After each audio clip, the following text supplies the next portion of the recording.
Good. I was going to say good evening to everyone. No, we're on a Sunday afternoon. Usually I stream in the evening out of habit, but no, it's Sunday. It's 2:00. I hope you're doing well. That you had a nice lunch and welcome with your cup of coffee for your early afternoon set of EU politics. So welcome back for another interview with a member of the European Parliament. So today we will welcome an MEP, a member of the European Parliament from Poland. His name is Robert Biedron. He is a Polish MEP who has been an MEP since 2019, so that's his first mandate. He's the chair of the Committee on Women's Rights and Gender Equality, so he's the boss of that committee, so to say.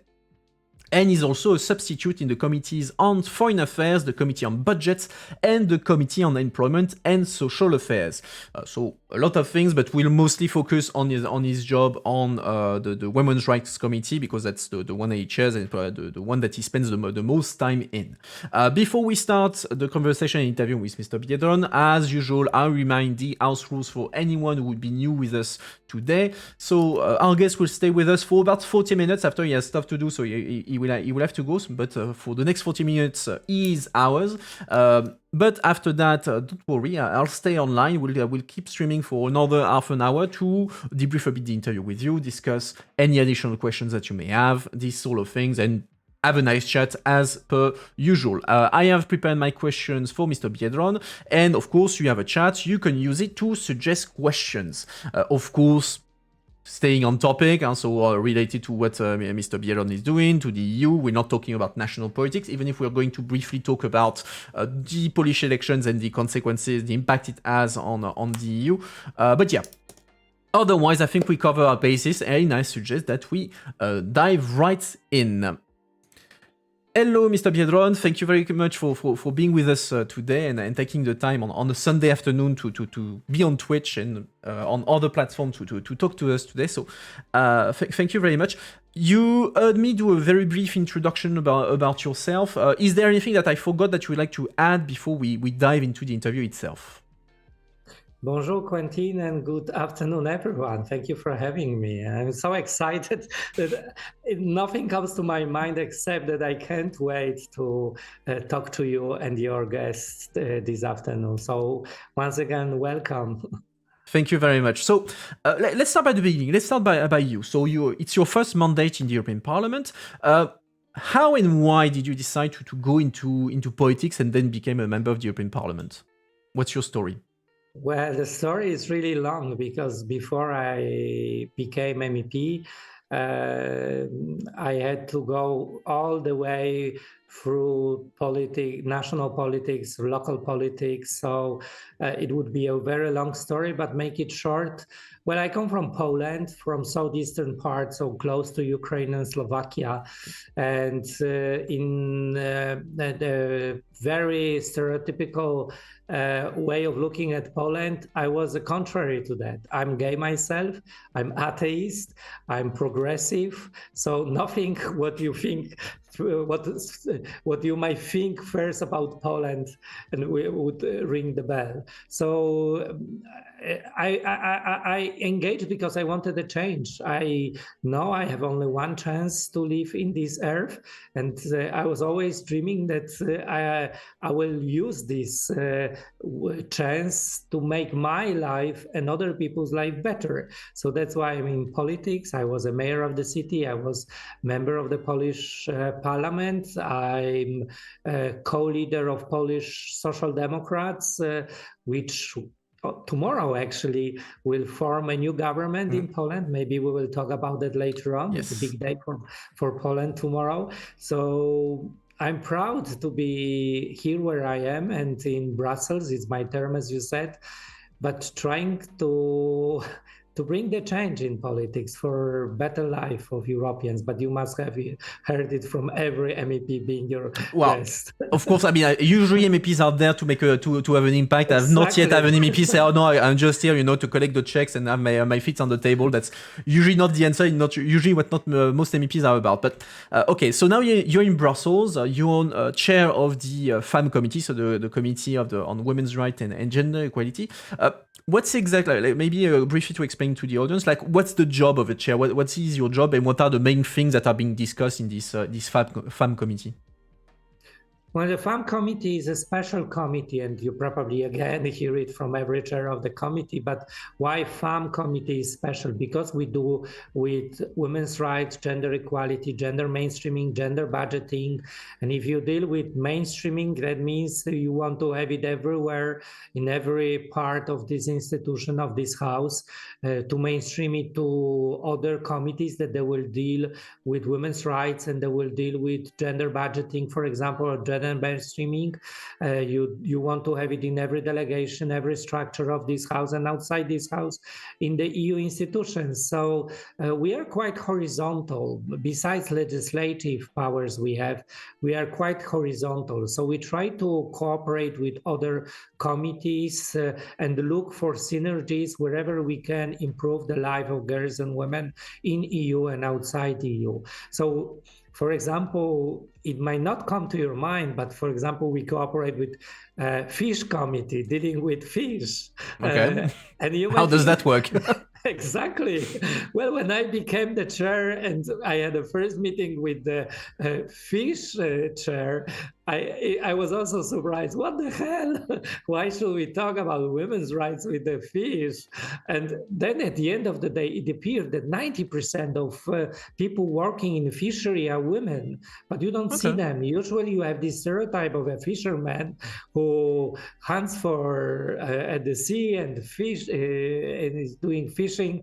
But at the end of the day, there are lots of women working in factories, in the fishery, doing this background work, which is not that as much visible as this stereotypical fisherman. So we are everywhere, and we do work in almost every committee and every delegation. So to those of you who maybe be familiar with committees, we have also in European Parliament delegations cooperating with different countries. So, for example, we organize hearing with Iran on the situation of Iranian women, which, as you understand, is very difficult now due to the political situation. We cooperate with Belarusian delegation, with I used to chair before, on the situation of political prisoners and the leaders who are female. I remind you, there were 3 female leaders who started this revolution in Belarus, and now Svetlana Tikhanovskaya is de facto president of Belarus in exile, and we cooperate with her quite a lot to support also their determination. So we are quite like horizontal. Yeah, it's a very horizontal. But someone in the Very chat is saying that the committee, FAM committee, is not like per se like a legislative committee. It's not you don't have a lot of legislation that comes through this committee. You're not IMCO, you're not jury, etc., etc. Do you think that is something that is normal considering the competence of the EU? It's something that should change, and FAM should become like a more legislative committee, especially since these days the Parliament is discussing a reform of its structure of committees. So do you think it should there should be an upgrade, let's say, of the FAM committee? The person is right who is writing it, of course, because due to this special status, we very often we have legislation which is shared with other committees. Usually it's LIBE dealing with civil liberties, and AMPL dealing with employment and social affairs. So the person is right, and we cooperate very often with other committees. Because of this situation where we are so horizontal and tackling different grounds, we need this cooperation. Yeah, I would say due to these proposals of reforming the structure of European Union, there should be some changes to the committee, maybe adding some legislative power, but also we prove that we don't only deal with strictly women's rights and gender equality, but we deal, for example, with LGBTI plus rights. And it's very often that there is so many synergies that we should do something with that, and maybe by strengthening this committee and creating this committee, devoting this committee not only to women's rights, which should be a core and the main issue, because still there is much to do. We will talk about that probably later on, but adding gender equality, which is there, and diversity, I think it would help. Why? Also because in European Commission, you have a commissioner dedicated to equalities, not only to women's rights, but having the broader scope. I think this should reflect also the European Commission composition, and this should also reflect the composition of European Council, which does not have composition so far, but we are calling for creating a composition devoted to equality, where women's rights, LGBTIQ plus rights, and other equality issues would be covered. Dealt with, yeah. And I remember, like, when you were elected chair of FAM, so back in 2022, there was, like, I remember on Twitter, I was seeing that, I was a bit puzzled by it. There were some women, actually, that were questioning a bit your legitimacy as a man to chair this committee, because it's a chair dedicated to women's rights. So how could a man be chairing this? So, and it's something that you can see in part of the feminist movement, like the idea that the women's rights should be led by women, not by men, or that LGBT topic should not be mixed with the topic of feminism. So what's your take a bit on this this micro polemic that surrounded your election as chair of FAM? I understand these polemics, but of course I disagree, because I don't believe that the fight for women's rights is only for women. We all should be in solidarity with women. And this committee is not dealing only with women's rights, you must remember. So this is also important, that we deal with a bunch of issues, even though the women's rights should be a core of that. So paraphrasing Madeleine Albright, I believe there is a special place for men in hell not being in solidarity with women. So I don't want to go to hell, just simply. But seriously, this is a very important question and the issue, which stays very deep in our patriarchal society, also patriarchal politics, where you can see where there is a power and money, there are men. You mentioned at the very beginning that I'm also a member of 3 other committees, so dealing with money, budget committee, and dealing with foreign affairs, so having a power. And guess what? Of course, those committees are dominated by men, and nobody is wondering why men are chairing these committees. This is so natural. Then when you deal with defense, with army, with budget, with money and power, there are lots of men who are there. But when you start to be in this women's rights committee, dealing with social affairs, employment, then, well, maybe this is not that much devoted to men. This is maybe this is not for a thing the boys should deal with. So this shows clearly the situation. We have this AFCO committee dealing with constitutional affairs. There are only 14% of women. Imagine, and we are the mirror situation of AFCO, where there are only few men in the FAM committee. I think we should have much more balanced situation concerning not only committees, but also politics. And that's why I'm proud to be a male chair, second one in the history, not the first one, but the second one. Yes, there was a Swedish chair of this committee long time ago, and I have a privilege and honor to be the second male chair of this committee, which I'm very proud. And I see that it's really very often that men are asking this question. There are, of course, women asking this question, but men are so surprised of that.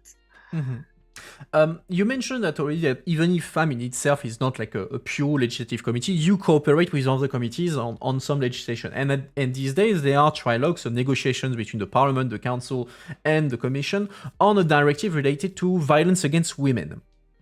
It's a very controversial to an extent topic, because one of the objectives of this directive is to harmonize at EU level some of the crimes against women, rape, violence, cyber stalking, these sort of things.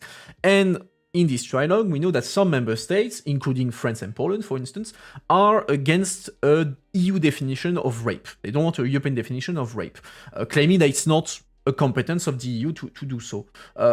As chair of the FAM committee, and I don't know if you have a seat in the trilogues themselves, these trilogues themselves, but what's your take on the idea that there should not be a EU definition of rape because it might not be a legal competence of the EU? Yeah, I'm chairing also these trilogues, and I will chair them next week in Strasbourg again. So I have this honor and privilege to work. I'm not a rapporteur. We have great co-rapporteurs on this file. So I have only privilege and honor to chair. But that's something which also keeps me on the track of the progress on this file. And I agree. Unfortunately, due to some countries, including Poland, hopefully it will change from tomorrow, we have a blockage on the definition of rape and making it a Eurocrime. And I fully disagree with this opposition to this change. Why? Again, it comes from the patriarchal society. We have Eurocrimes on so many issues, like fighting the terrorism, money laundering, so many crimes. We managed to make a Eurocrime. And this crime concerning so many women, 1 in 3 women is a victim of violence in Europe. We did not succeed. Is it a coincidence? No. This is a pure politics. It's not coincidence that so far women don't have equal rights in European Union. There is no one standard, not only on rape, but women don't have equal rights in European Union on so many other fields. And in 2023, we managed again in this institution to standardize so many issues like roaming. You have the same standard everywhere. The driving plates in the cars, same standard everywhere. We will have one charger soon, which we use everywhere. But we don't have one standard on women's rights in 2023. That's an absurd. This is a situation where Polish women, for example, have less rights than women in France, in Spain, or in Italy. We should not agree on that, and we should do everything that every girl and every woman living in this union should have equal rights. And this is also an idea which stays behind fighting for this definition of rape. Only yes means yes, and that's clear. And this standard is in so many countries already. And it works, and it should be a one standard for every citizen of Europe. And if we have one standard on carrot and banana, we should have one standard on that as well. And beyond the definition of rape, because this directive is about all violence against women, rape is just one topic. Are you optimistic about the outcome of the directive? Do you think that this directive is like a positive step forward on this, or would you have liked it to go even further than what is currently on the table?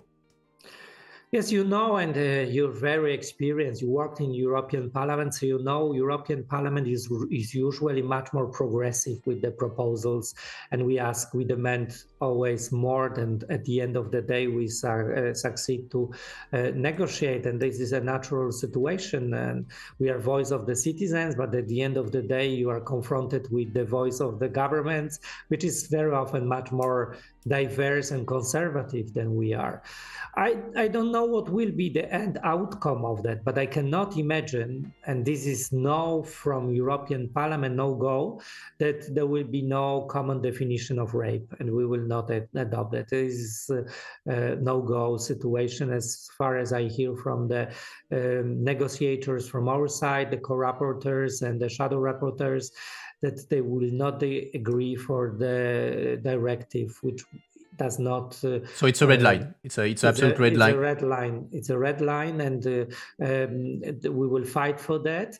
We will see how it ends up. The next week we have in Strasbourg, as I said, negotiations, continuation of that. It's the end of the Spanish presidency. We will start with the Belgian one. Then we have Hungarians. And it's end of the term, so so we will see how it will finish.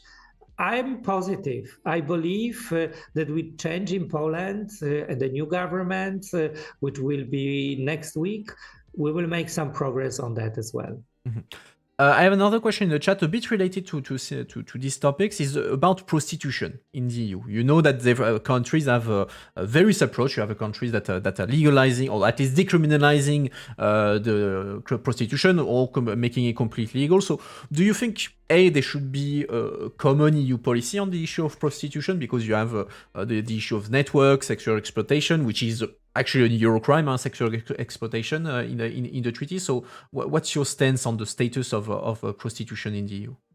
Another important question, and I face it very often, and the issue of prostitution of sex workers is still very vital in the discussion also in European Parliament. Recently, we have voted the INI report. INI, I should not use the abbreviation. So on initiative, on initiative report on that matter on prostitution, and we see clearly that there are different approaches. So we have Scandinavian model, criminalizing the buying prostitution, sex, and we have Dutch model where you have sex workers legally working, and it's not that much called prostitution anymore. So all this is confronted now in Europe, and we were not able to reach consensus on that in the report.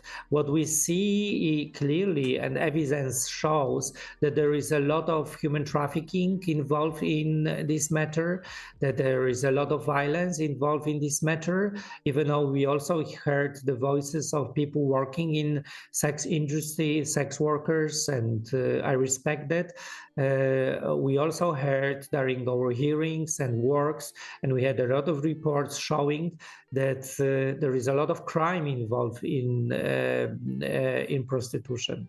So I think there is a long way for Europe to have one standard in that matter. But so far, if I had suggestions, I would focus on safe environment for those working in this field and combating human trafficking and crime, which is related often to this matter. And with the context of the war in Ukraine, we also noticed that the human trafficking in women and girls have increased, and there are more and more women from this country who are often forced to work in prostitution. Mm-hmm. So we have clear evidences based on the reports and research that it's not black and white. It's a lot of evidence showing that there is violence and crime involved in that. Okay. I'm going to then go a bit in the transition between what you do in women's rights in the FAM committee and your country, Poland. Poland was made the headlines in 2019-2020 when a bunch of municipalities and regions declared themselves LGBT-free zones. It's created a kind of a scandal in Brussels and beyond, and the EU, as a response, cut the EU funds to a number of these municipalities on ground of discrimination, and even sued Poland over this.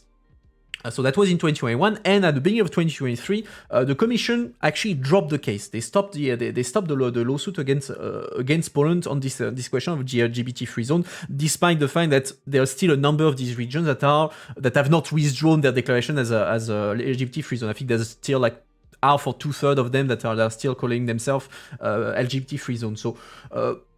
How do you stand on the fact that the Commission dropped its case? Is it like a defeat? Should the Commission have maintained the pressure? So what's your take on that? Well, first of all, you must remember that we are talking about the country which before the Second World War and during the Second World War had already free zones. And the word free zones in Poland maybe doesn't sound the same like in other parts of the world, because we had Jew-free zones in our territory where Jews could not enter the trams, where could not enter the universities, shops, because they were banned simply from entering. So if you call a territory, a place, LGBTI free zone or any free zone, it should ring a bell.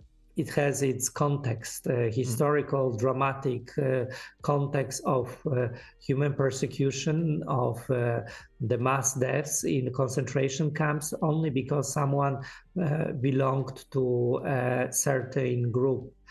And LGBTI people were also persecuted, as you remember, in concentration camps in the Polish territory, the Nazi concentration camps in the Polish territory. So 30% of Polish territory was LGBTI free zones. And so far, as you said, there might be around 1/3 of these left, so maybe 10% or less is still called of that.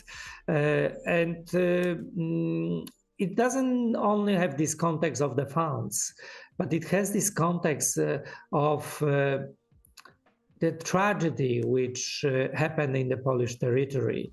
Imagine you are like 13, 14 years old person finding out that you are LGBTI plus and you live on this territory. And you know that if somebody finds out that you are LGBTI person, you will be really in troubles. That the people who manage this city or the town or county or voivodeship or a region, as you call in English, they simply hate you. They do not tolerate people like you. This must be traumatic. And that's why we also have very high score of suicides among LGBTI people, and also LGBTI people trying to commit suicide. The statistics show that I think, if I remember it right, around 70% of young people in Poland belonging to LGBTI community were thinking or trying to commit suicide. And no wonder why. If you live in a country where the president of the republic says that you are not human, you are ideology, as he said. If you live in a country where the most important clerk of the Catholic Church plays very crucial role in Poland, says that you are worse than red flag. Red flag means communism, and in Poland it's a very bad connotation because, again, of history. You are worse than a red flag because you are a rainbow flag, which is even worse. Then it must be extremely difficult to live according to your identity. And plus to that, you must remember that in Poland so far, we don't have any sexual education. And if you have any textbooks talking about, you have a topic called preparation to family living. And if you take these textbooks, you will read that homosexuality is a disease, and having a homosexual relationship will damage your brain. So is it in actual Polish textbook? Yes, it's in textbooks in Poland, which might be used for education, to preparation for the family living. No sexual education. No sexual education so far. So, and of course, there is no hate crimes protection against homophobic or transphobic crimes. There are no registered partnerships, nor same-sex marriage in Poland, and so on and so on. So, gender recognition legislation, none of this exists. So this is the situation in today's Poland, where you have. So you had, because it's changing due to the elections, you had the state-organized witch hunt against LGBTI people, where in public TV you could hear all of these stereotypes and stupid things, that there is the rainbow invasion against Poland from the West. So you spoiled French, you are trying to implement these spoiled values to our healthy nation, and so on and so on. So there is all context standing behind these LGBTI free zones. And so, are you satisfied? Well, satisfied maybe not the right word, but the way the EU reacted, and the fact that the Commission dropped the lawsuit against Poland, like. As far as I know, the Commissioner Pereira responsible for this action, and Commissioner Dalli, they were investigating case by case and deciding whether the administration are asking for the funds, regional funds, they are entitled or not, due to having deciding not to yes, to have this declaration of LGBTI free zones. So I think it's case by case scenario. When they were making these decisions to drop the case, I think this was due to the declaration or the steps to withdraw the declaration. Okay. I think this is the way they were going. I was following in that, and also I had a series of meetings with them, and I'm sure they were very much careful not to grant any funds to the ones who still have these declarations. So they were very tough on that, as far as I know.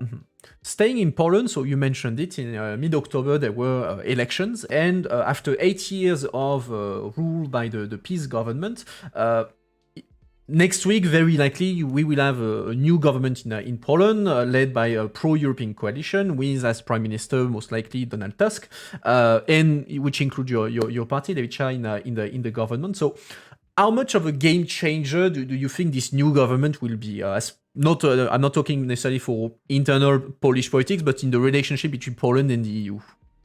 With this, Poland is definitely coming back to Europe. This is definitely the scenario which will happen.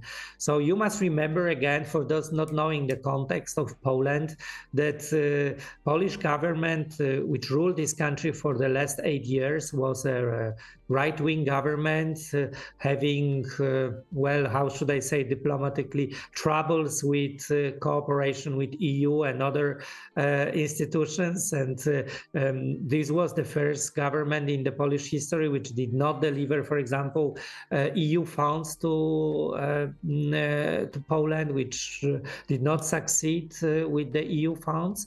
So we were dealing with the government which, for example, members of this government were not showing the EU flags to show disrespect to European Union. The leader of the party, Jarosław Kaczyński, never ever traveled to Brussels, also to show this respect. I don't think. No, I definitely not. President Andrzej Duda was never ever invited to European Parliament to have a speech, except the Prime Minister Morawiecki, who had a speech, but there was an outrageous speech and it was not well perceived. So there was an open war between Poland and European Union. And I think Poland deserves more. Poland is a fifth economy of EU. We are a strong country, a strong economy, which should sit by the table with the decision makers in European Union, because this is about decision making, negotiating, and so on. And you are not sitting at the table like the Polish government was doing. You're just simply losing. And I don't want my country to lose. I want my society to benefit of being part of European Union. So we will benefit all together. We will make European Union stronger together. And this will be the case with the new government. I know already the composition of this government. As I said, I'm co-leader of the Polish left, the Social Democrats, and we were negotiating the new government. And I know who will be responsible for European affairs, foreign affairs, and all the matters which are crucial for European Union. And this will be a pro-European, progressive government, understanding the game and taking part seriously in this game. Speaking of understanding the game and the fact that this new government, I mean, it goes from the center right to the left in terms of composition. You're all united by being well, anti-peace and also pro-European, and you. I mean, it's fair to say that in Brussels there's a lot of goodwill towards this future new government. But at the same time, like Donald Tusk, so the future prime minister, made already some declaration, for instance, that he would not be supportive of a very ambitious Green Deal because in Poland you rely a lot on coal, and Tusk is not supportive of phasing out completely coal. He also said he was not in favor of a deep reform of the EU. So, is it something? I mean, like you said. It's part of the game, but is this thing that will receive the support of the entire coalition, including the more leftist part of the coalition, or was it just Donald Tusk explaining on a personal level what was his position? Well, I think it was Donald Tusk on his personal position, because in the government agreement which we signed, we have quite progressive agenda on those issues, and very in synergies with the EU policies and the plans. So I believe there will be a government which will be very collaborative on the future policies of European Union, also concerning the Green Deal and other proposals. I have no doubts that the Ministry for Climate, who I already also know, and she is a progressive politician and she understands the European politics very well, and she's a big supporter of cooperation in this matter. I doubt that Poland will be a troublemaker and trying to stop somehow the reforms. Of course, we will be trying to adjust these policies to the Polish reality. You remember, Poland is very much dependent still on the traditional sources of gaining energy, like coal mainly, due to the lack of understanding of the changes needed of this government, which is just passing away. But for the future, I believe that we will be one of the governments which will be cooperating very closely with other governments, and we will move these policies forward. I have no doubts with that. And of course, like one of the priority of the new government is a bit to undo some of the policies that were led by the peace government, particularly when it comes to the rule of law and the degradation of the status of rule of law, which triggered the conflict with Brussels. How long do you think it will take for actually like undo the damage that was done to the rule of law and the relationship to the EU? Is it something that will take a year, 2 years? Is it a 5 years, 10 years process that will be necessary? How do you see this? Yes, the damage is serious because in today's Poland, we don't have separation of powers anymore. It's very difficult to find out what is legal, what is not illegal, due to the acting of this government, which at the end of the day, as you said, demolished completely the judiciary system, for example, because on many fields they demolished so many other things. But the fundamentals of the state are demolished, and it will take time. Again, I took part in the negotiations of the leaders, and I saw the determination of Donald Tusk to recover and bring the constitutional order of the country. And he said he's determined to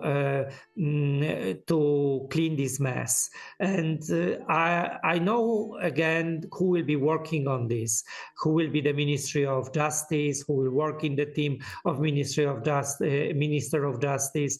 I have no doubts that they will be trying to speed up with that. Well, it's a matter not only of justice, it's a matter also of EU funds. I cannot believe that any taxpayer in France or Germany will be willing to support their national politicians giving money for the Polish government, knowing that there is no transparent, democratic, legal system functioning in my country.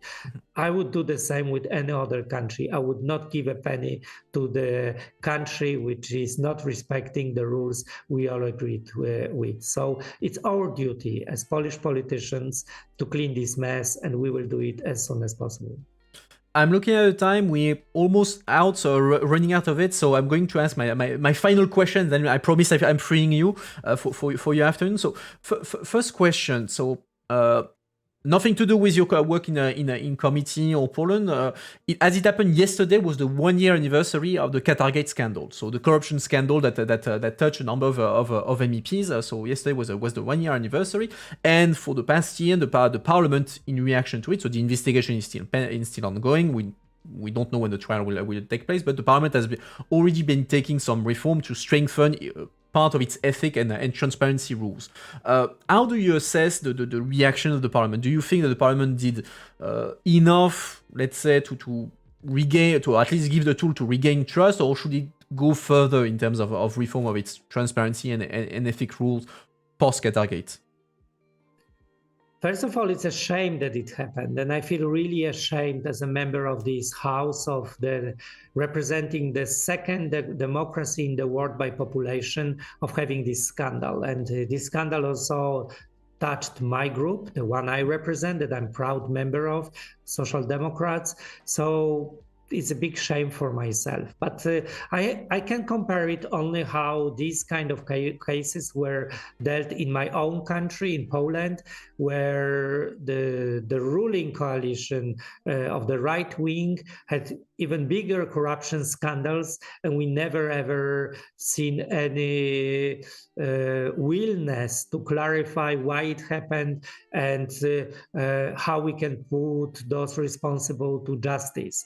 It never ever happened. So I believe that European Parliament and its leadership has, the Bureau, as it's called in European Parliament, has made a lot of efforts to somehow bring more transparency to this legislative process. I myself, as a chair of the FAM committee, I have new rules which I am applying to the members participating in the work of the FAM committee. For example, before every vote, we are checking whether every member present in the room is entitled to vote. This was not the case before.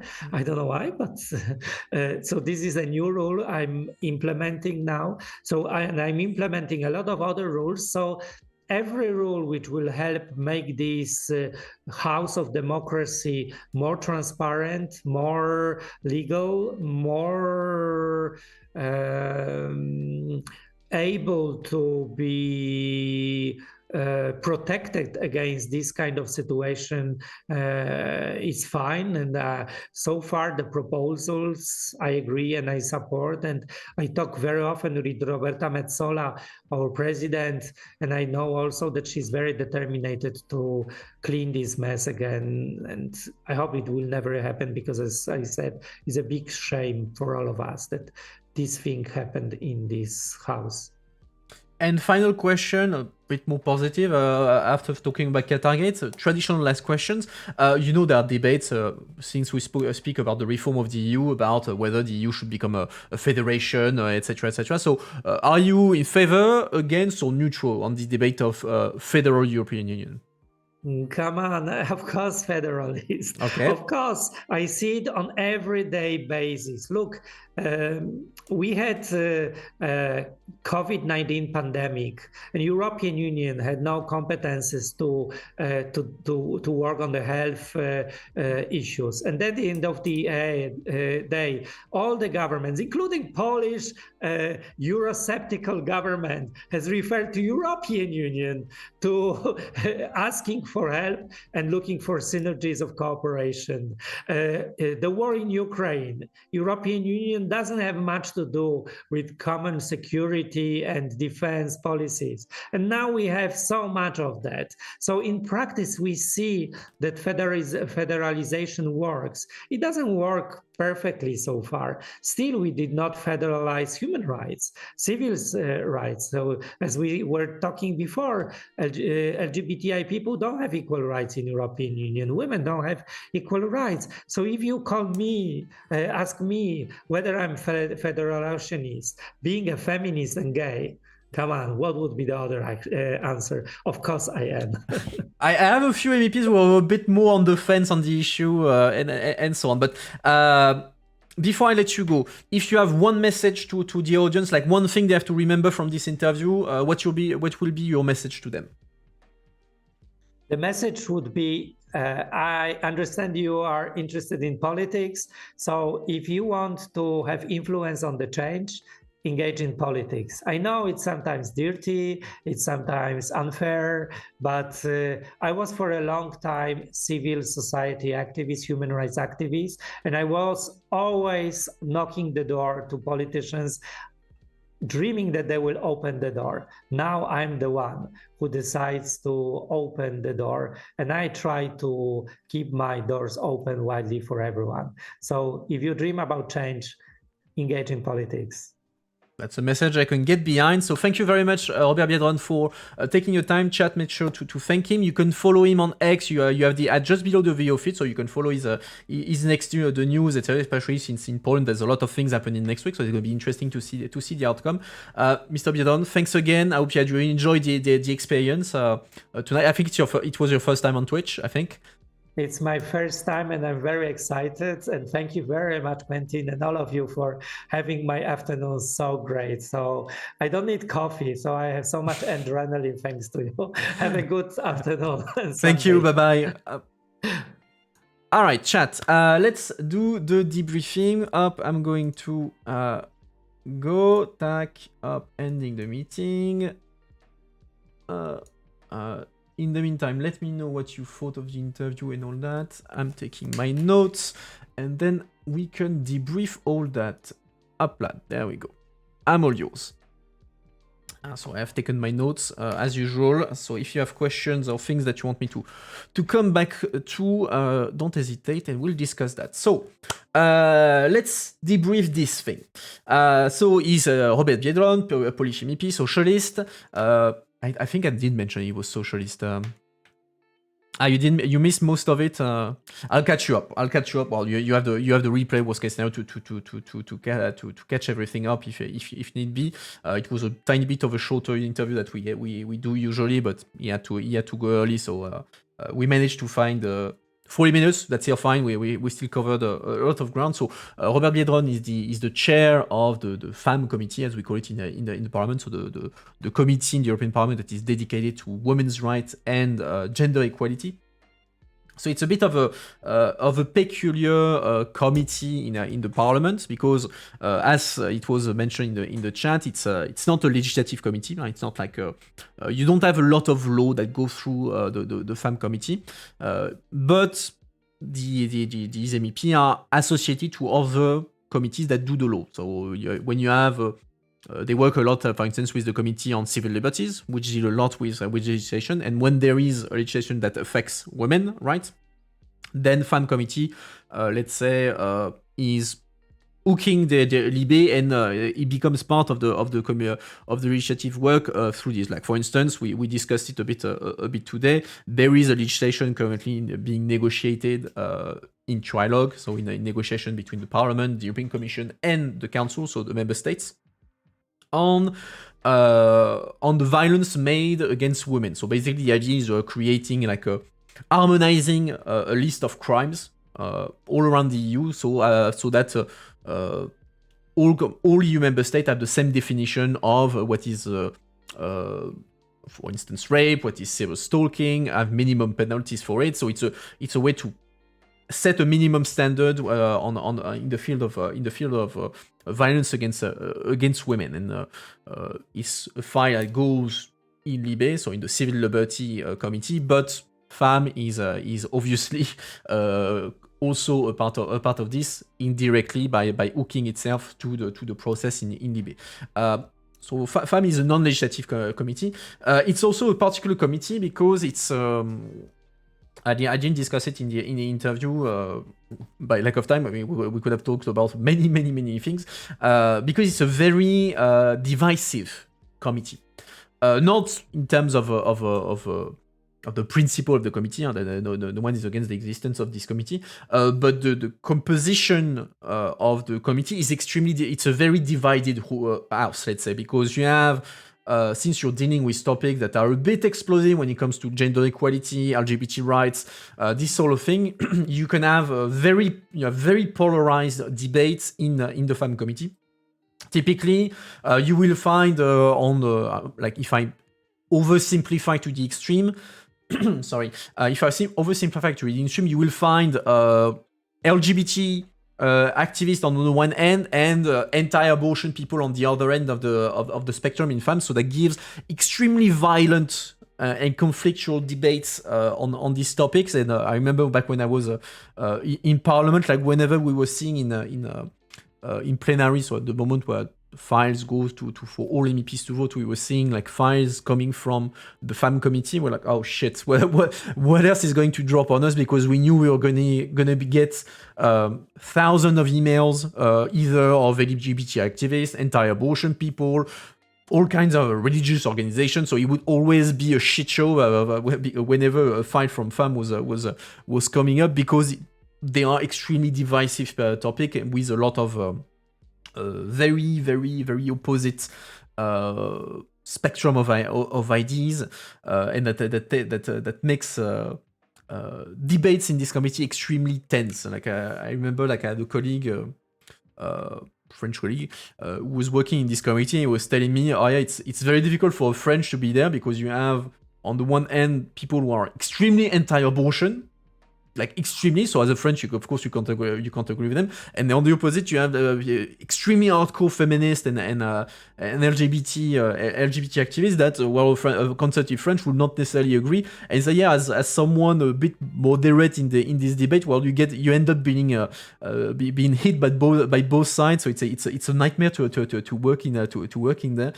So of course I never envied his position as someone working on this committee, even if it's very interesting topics. It's very tense committee, let's say, because of the very the big divisions in the topics. What else did we talk about? Who would have guessed? I don't know. Of course, I mean, it's not surprising that it's a divisive thing, but I mean, sometimes it gets fucked up. Like I remember back when I arrived in Parliament, so like 10 years ago, literally 10 years ago, once where I was an intern back then, and there's a FAM committee file on, I don't even remember the topic, but it relates basically to abortion and stuff like that. And the anti-abortion organization, what they did before the vote of plenary is they sent to every single MEP a letter, and in it you had a sort of goodies, which was extremely creepy, because the goodies was basically a capsule with like a fetus, like a representation of a fetus and some goo, and say, oh yeah, your vote next week, you're going to vote to kill the baby in this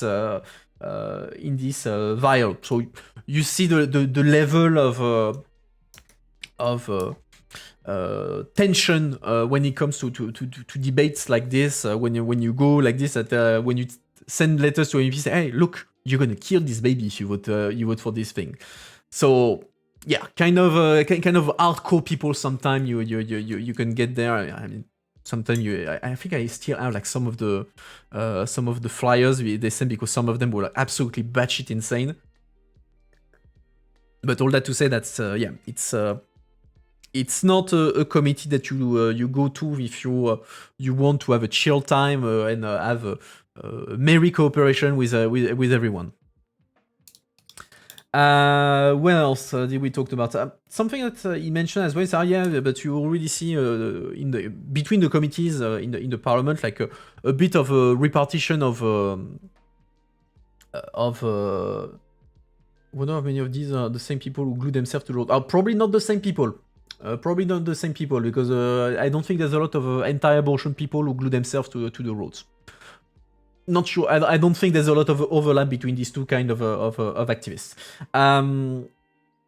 But yeah, he said, oh yeah, if you look at the Foreign Affairs Committee, the Budget Committee, those are committees that are mostly composed of men. And if you go into the social committees, FAM, culture, social employment committees, then you have a lot of women, if not a majority of women. So yeah, that's a bit of a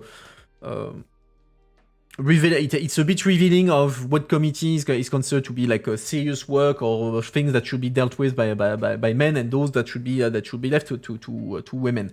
And I mentioned that because I know that so right now the parliament is a bit rethinking its internal structure. So I think it's trying to see, okay, how could we be more effective in the committees that we have, etc., etc. And one of the debates in there is whether the parliament should tackle, and to what extent, this underrepresentation of women in some committees. Basically, should you put a quota of women of women MEPs in the various committees, which again, it's an ongoing debate, etc., etc. But given that indeed you can observe like a de facto differentiation in representation, because budget will have mostly men and the FAM committee will have mostly women. Is this something that the parliament should step in and say, okay, we will put absolute quotas of men and women there, or is it something that is just like a question of mentality, and then you need to try to force the mentality? So I thought it was interesting because that's indeed one of the debates that the parliament is having on how to reinforce the representation of women in some of the committees that they have. And of course, in many cases, the committees in which you have the most men are the committees that have the most power, the one with the most legislative powers, of course. What else did we talked about? Rather than 50-50, could be a rule to have no less than 25%.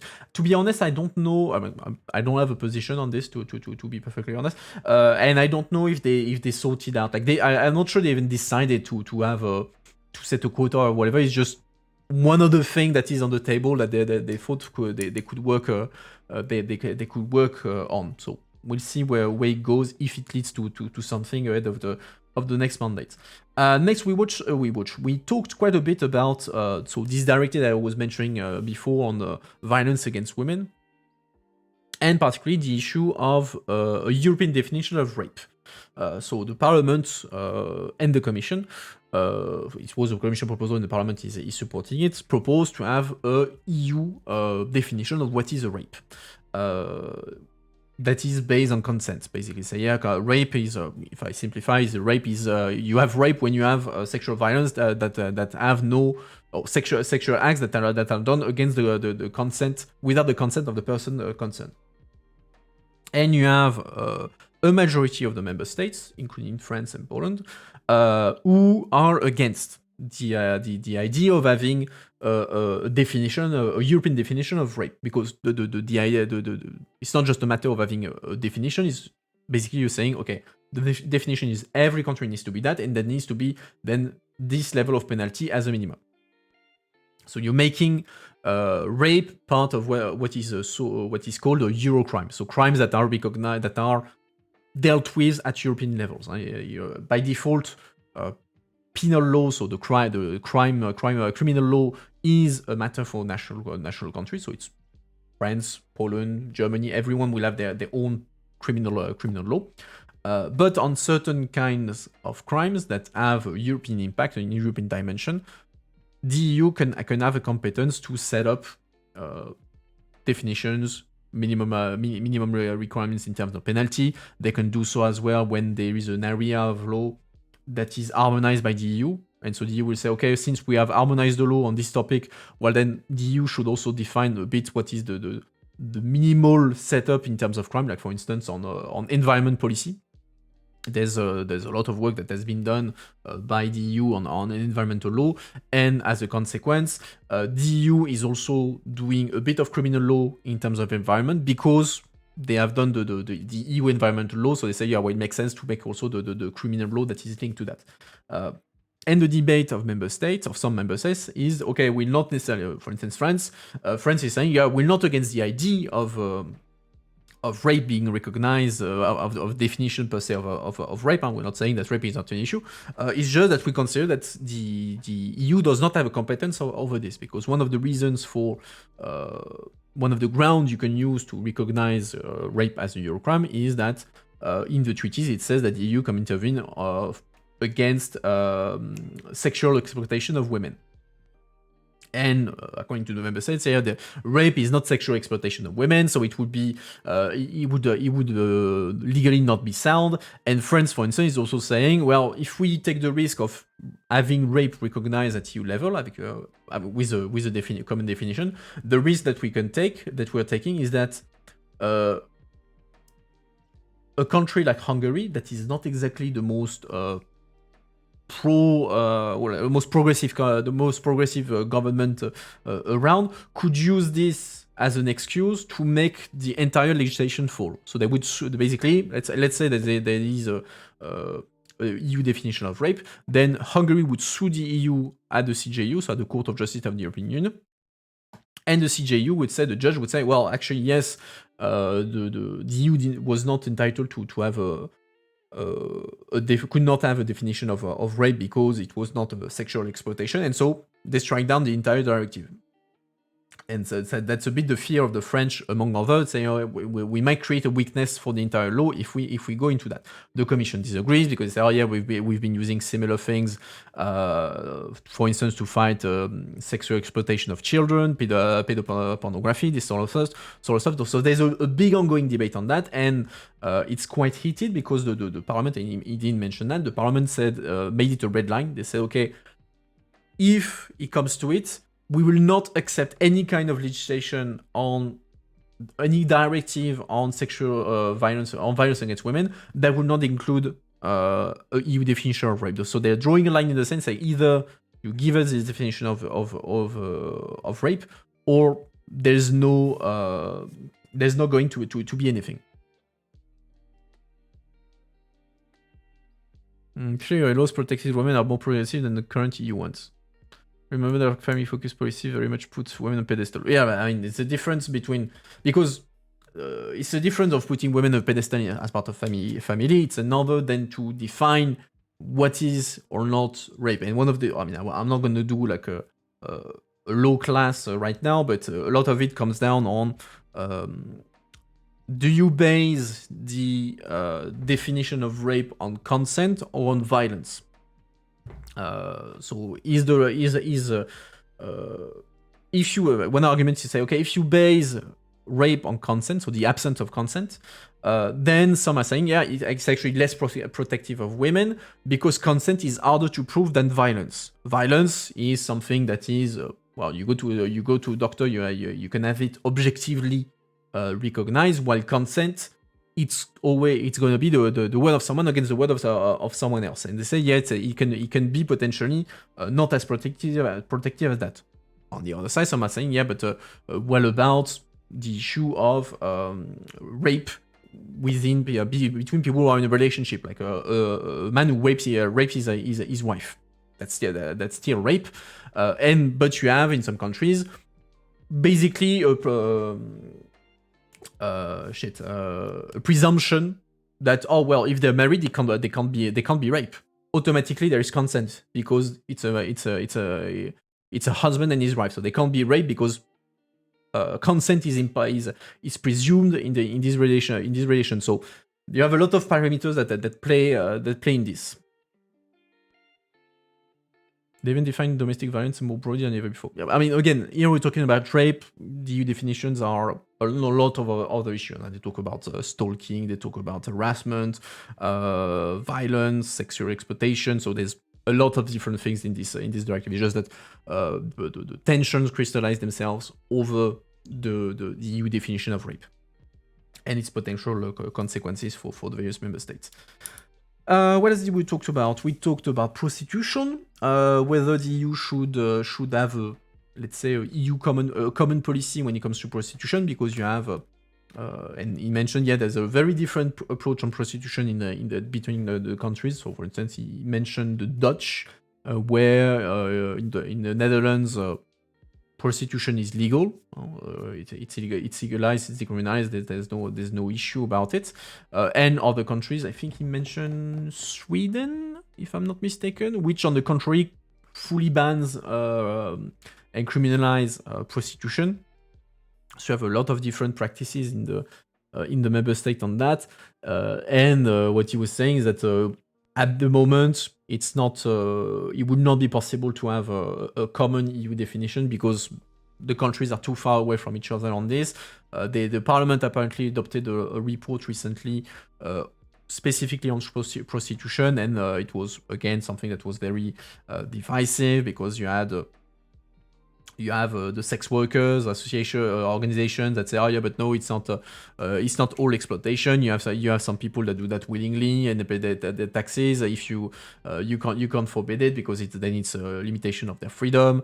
It pushes women further on the fringe, etc., etc. And on the other hand, saying, yeah, but even in the case where it's legal, you still have sexual exploitation. You have networks of human trafficking, etc., etc. So it's far from being a black and white issue, but I mean, it seemed to imply that very much, or at least as far as we're concerned, that, yeah, there's a lot of cases where there's actual exploitation. So it's not prostitution is not just, oh yeah, you do that because you want to. In many cases, it's something that is forced. Particularly when you look at the situation in conflicts, like he was mentioning Ukraine, where he said that with the war in Ukraine, there's a lot of women that are being forced to turn to prostitution, which of course you can't really argue that it's a free choice, so to say.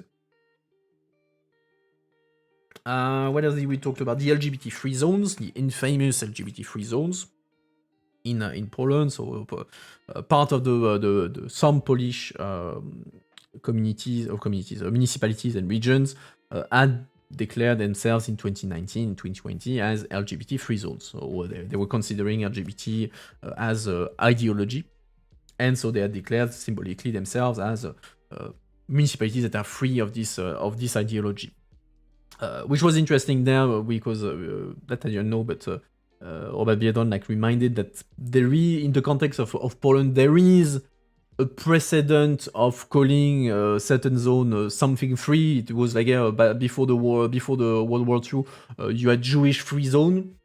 So the term of zones that are free of something does have a historical connotation in Poland. So that makes it even less even less acceptable. And since then, that has been the topic of a lot of difficulties and conflict between the EU and the Polish government, or at least what will be the previous Polish government, the peace government, because the EU was considering, yeah, well, that's discriminatory for starters. So, well, actually, if you do that, you're violating the charters of human rights, the EU Charter of Human Rights, and so you're not eligible to EU funds. And so the Commission said, okay, all the regions that declare themselves LGBT free zone, well, then you're not going to benefit from EU funds. And that's one of the reasons as well that was used to justify the fact that the EU froze billions of euros of money sent to Poland as part of the rule of law mechanism, because they saw that they consider this kind of declaration as discriminatory in nature and in violation of the EU Charter of Fundamental Rights. So no EU money should get there. This had an impact in the sense of a number. So he said that it was 30% of the country that had declared itself LGBT-free zone, and it was mostly in the southeast of Poland, which is historically the most conservative part of the rural, very conservative part of Poland. Where he come from, I think he mentioned he was coming from the southeast near the Slovak border. And where was I going with this?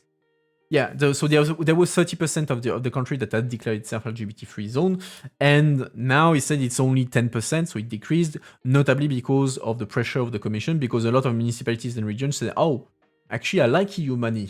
I like EU money more than I hate these people, so actually I'm going to withdraw my declarations on LGBT free zone and replace them with we're against discrimination, because otherwise I'm losing millions of euro of EU money.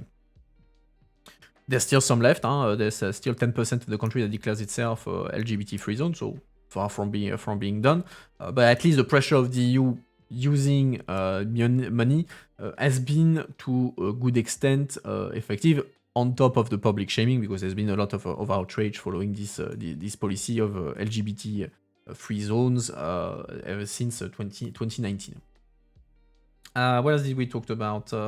Polish new government. So new elections. There were elections in October of this year. The government, peace government, so ultra-conservative slash nationalist government, will be falling officially next week after many attempts to stay in power longer. But next week, the new government should be named with the coalition going from the center right to the left. So you have center right, you have the centrists, you have the Greens, and you have the socialists in it, who united themselves to beat the ultra-conservative government, and they will get in power next week. As a result of the elections, with as a prime minister Donald Tusk, who is center-right, former prime minister of Poland already.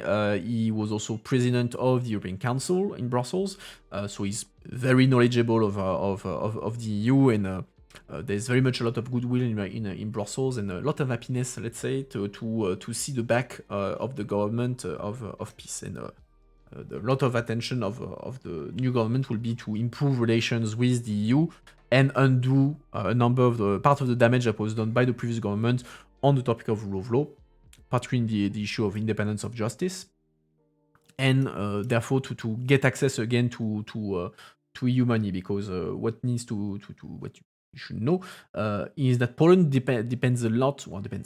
receives a lot of EU money. Out of all the 28 member states, Poland is the country that receives the most money. It's Poland is what you call a net beneficiary, so it receives much more money from the EU than it gives to the EU. Poland is the number one on this. And so when the Commission decided to use its new toy called the conditionality mechanism, it froze, I think, something like 40 billion euros. I think it's something like that, 40 billion euros of EU funds that Poland was supposed to get. So we're not talking about cheap change, like a few coins here and there. 40 billion euros, it's hefty sum. Very, very hefty sum. And so for now, Poland cannot access it because of the state of the rule of law, so the lack of independence of the justice compared to the executive power, yes. And so a big part of the job of the new government will be to try to undo this policy. It will not be that easy because, for instance, even if they control, they will have the government, and they have a majority in the assembly, the Sejm. The president of Poland is still peace. He's still from the previous. He's still belonging to the same party as the previous government, and the president in Poland has a veto right. So that means that if he's not happy with the law that is voted in the assembly on some topics, including on justice, he has the power to put a veto, and the veto can only be undone through a supermajority in the in the assembly, in the Sejm. I think a 2/3 majority that the government doesn't have. So a big question mark is how the collaboration, the relation between the government and the president will work. Will the president stick with peace and so block everything that he can from the government, or will he try to find compromise with the government? Because the alternative to that is then to wait until 2025 for the next presidential election in Poland, for the opportunity potentially to get rid of that president, so President Duda. So the work of the new government is going to be far from being easy, whether on substance or on the political means to do so. They also have the issue of the constitutional court that is partly was nominated partly by the previous government, so there's the election was considered there a bit to be illegal. So there's a whole debate on whether it's what will happen in terms of the Supreme Court in Poland. So lots and lots of things to fix, let's say. And question is, will they have the margin of maneuvers to do so? And beyond that, of course, like I said, mentioned it during the interview, Brussels is very happy to see this change of government. Very, very happy, because Poland was being a very problematic country ever since peace was in power. But nonetheless, doesn't mean that the change of government, sure, you will have a pro-EU government, you will have people who want to have a positive relation with the EU, but they also have their own interest. And for instance, Robert Biedron said that it was TOS was giving his own position, not the position of the government. But TOS, for instance, said, on Green Deal issues, I don't want to get rid of coal. I don't want to go too much into the renewable energy, or at least at the rhythm at which the EU would like to go. I don't want a deep reform of the EU. So there are topics on which there will still be tensions between the EU and or the EU. Between the Commission and part of the EU and Poland, and it will be a matter of then convincing them to get along with this. And final topic we discussed, Qatargate. We spent 2 hours on Qatargate alone. So Qatargate, scandal that happened a year ago, almost exactly. Yesterday was the 1-year anniversary, so it was a corruption scandal where you had Qatar, Morocco, and Mauritania that allegedly corrupted some MEPs to push their interest in the European Parliament. They allegedly corrupted, at least the people that are involved right now, it's a group of 5 MEPs who are all socialists, so all belonging to the group of Robert Biedron.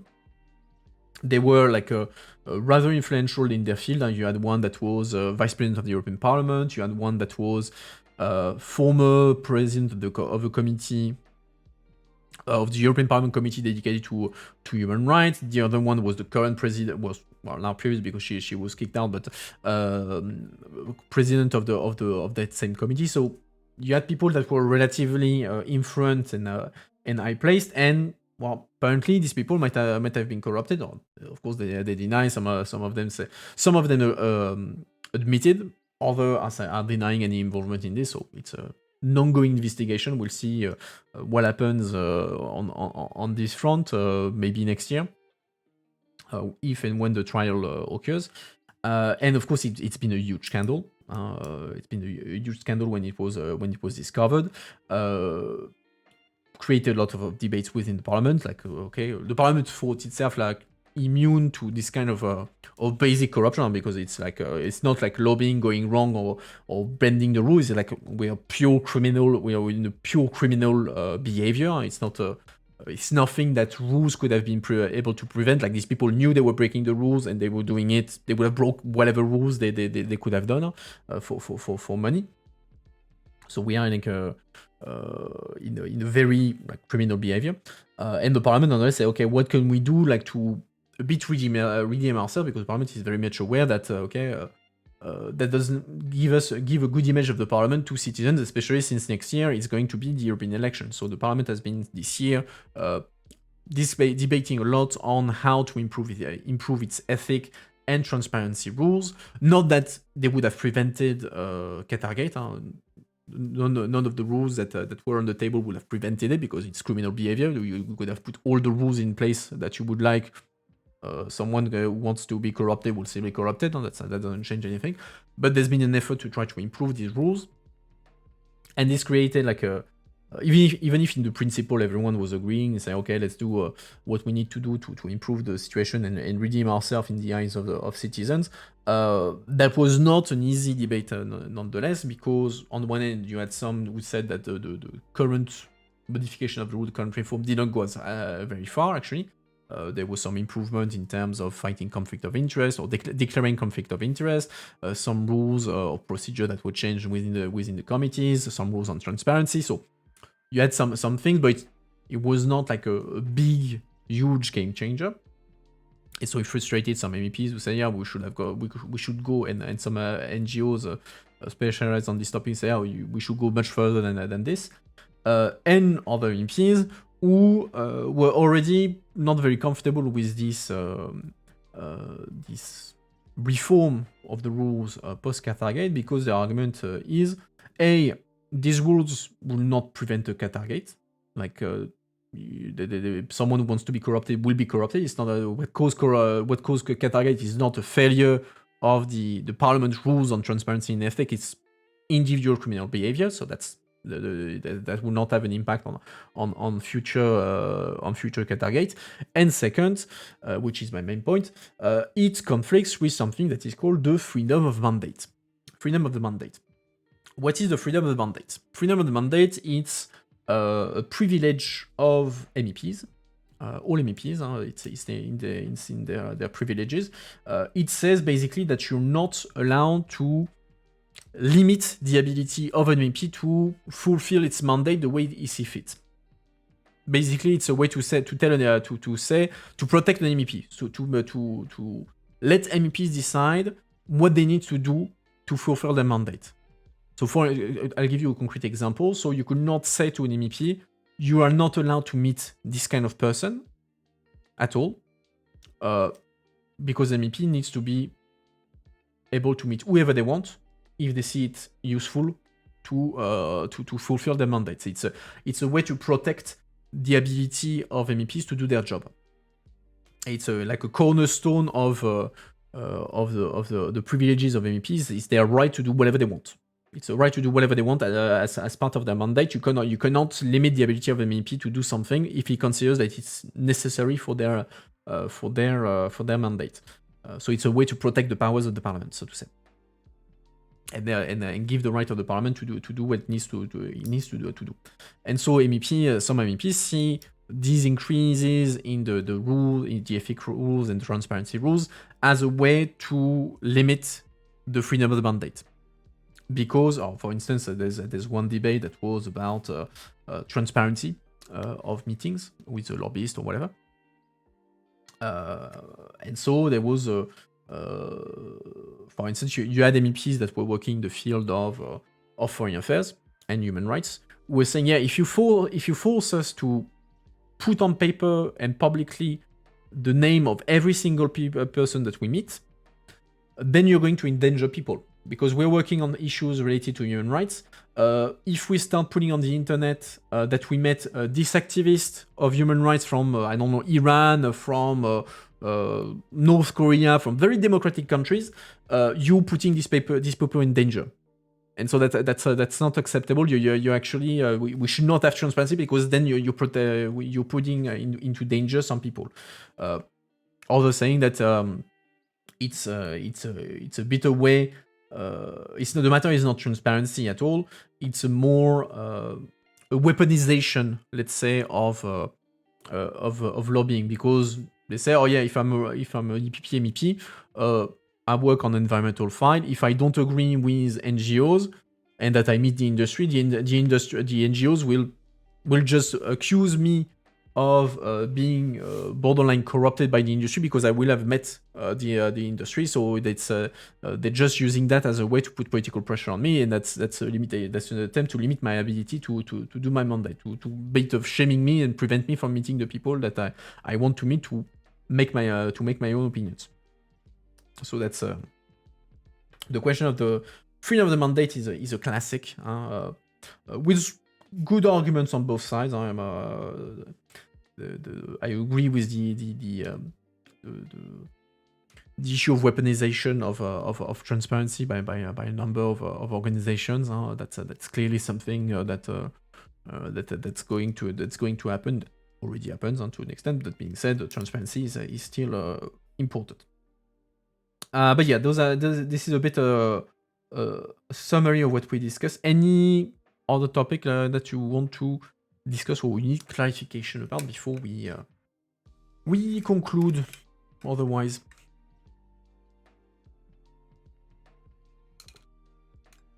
up. Let me just check something quickly. Up. Okay. If you want to ask me about any other topic, and now is the time. Otherwise, I'm going to let you have a nice Sunday afternoon and enjoy this. No, I don't see inspiration in the chat. Well, if there is no inspiration in the chat, that's fine by me. That means we can go. I'm already home. Je peux recommencer le live en français? Oui, bien sûr. Bien sûr, Ecladus. Je finis le stream là et je reprends, je fais revenir le député et je lui dis bon, t'as 5 minutes pour apprendre le français. je le fais. Je fais ça pour toi, Ecladus. Donc bon, t'inquiète pas. Okay, so on this note, if there's no other question, then conclusion. Next week, when do I see? I hope that you enjoyed the interview for starters, that you learned some stuff. Next week, when do I see you? I haven't done the schedule yet, but we will have. We're slowly approaching the end of the year and the Christmas break. So that means that MEPs are going to go away. And next week that they are in plenary, so the final week, the final plenary of the year. So we're going to do the usual news review in French and in English. I will give you the schedule tomorrow on my social media, which actually gives me the perfect segue. Tac.